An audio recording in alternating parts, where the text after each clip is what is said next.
Guys mga boss, so magandang gabi. Ito na yung ating 8 MOSFET. So tinanggal muna natin yung nagkaroon ako ng issue dito.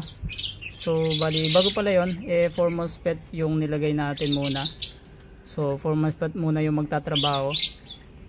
And yung issue nito na nangyari, nasa box na siya. So nasira, hindi gumana yung auto duty. So nasira rin yung ating IGBT driver.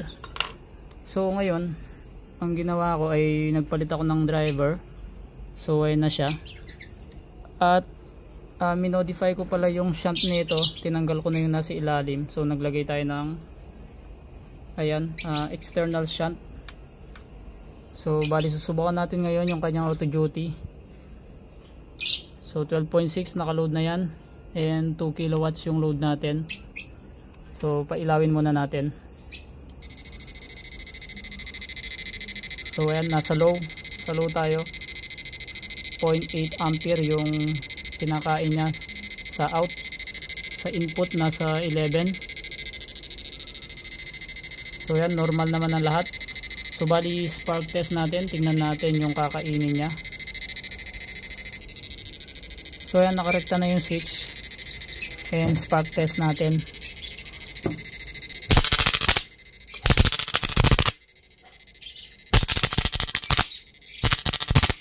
Takas.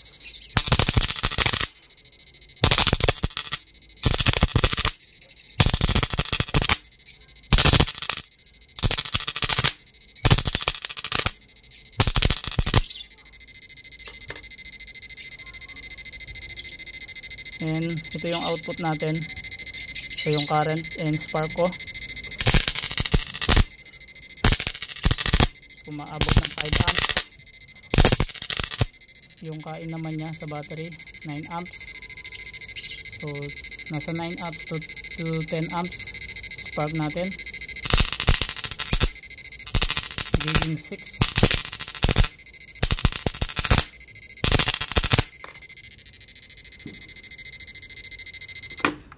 So tingnan natin kung anong mainit. So wala, maligam-gam lang yung mga MOSFET. Yung IGBT okay na okay. Isa lang yung nakaload na IGBT dyan nakalagay. Yan yung number nya 40N120. So nasa 40 amp lang, 1200 volts. So ayos, gumagana yung auto duty. So rekta natin ulit. Adjust tayo ng kaunti. Spark ulit natin.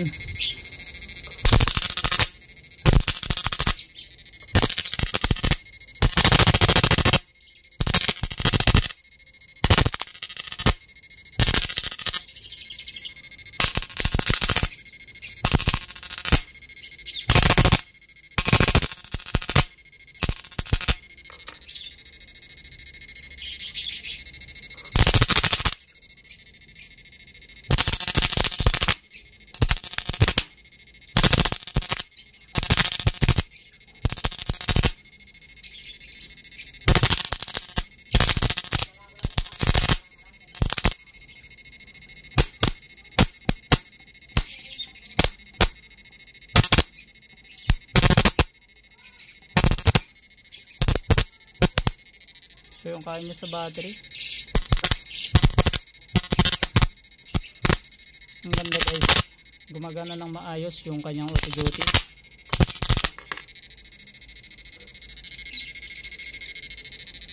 So palakasin natin yung ilaw, adjust tayo.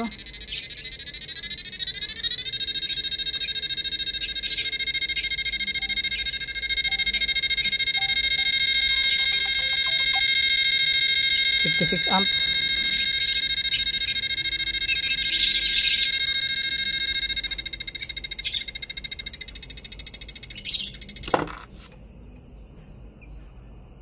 So napaka-normal lang yung init ng mga MOSFET natin, yung IGBT.